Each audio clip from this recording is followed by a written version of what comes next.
राम और कृष्ण के बगैर, शंकर के बगैर भारत का पत्ता भी नहीं हिल सकता है।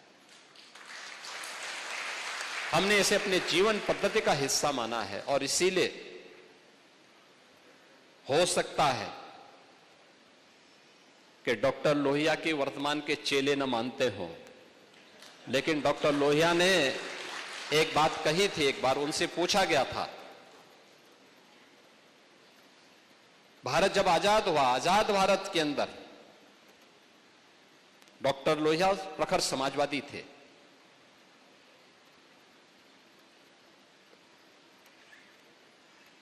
कांग्रेस के कट्टर विरोधी थे, स्वतंत्रता संग्राम सेनानी भी थे।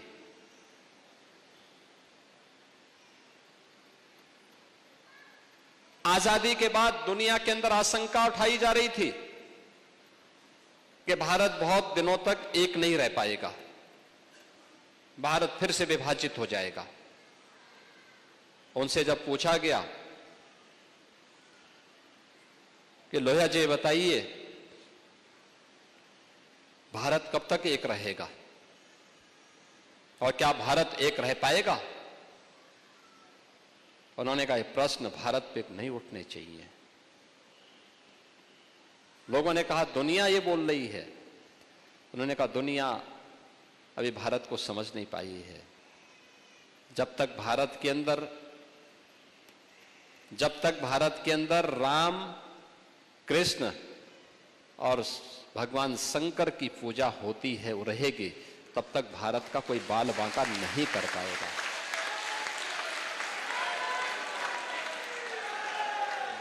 दुनिया की कोई माई का लाल भारत का बाल बांका नहीं कर पाएगा।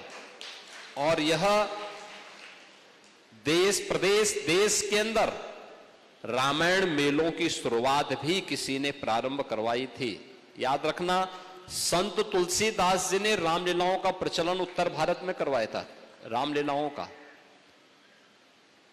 और रामायण मेले का प्रचलन शुरू किया था डॉक्टर लोहिया ने। वे समाजवादी थे। आज के समाजवादी राम भक्तों पर गोली चलाते हैं, लेकिन लोहिया का नाम जपते हैं।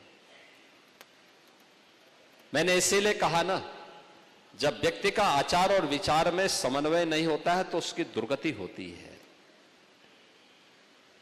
और जो राम का विरोधी है उसकी तो दुर्गति हमेशा होनी ही होनी है। उसको सफलता नहीं मिल सकती है, उसको सद्गति भी नहीं मिल सकती है।